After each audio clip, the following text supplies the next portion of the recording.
বাংলাদেশের সংগ্রামী ছাত্র জনতা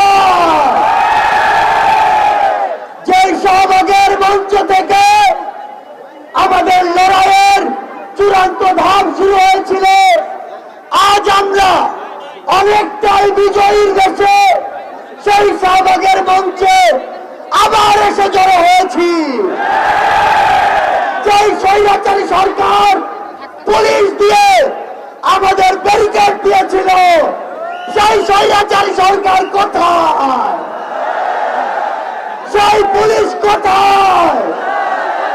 আমরা স্পষ্ট করে বলে দিতে চাই, বাংলাদেশের ছাত্র জনতাকে ব্যারিকেড দিয়ে আটকে দেওয়া সম্ভব নয়।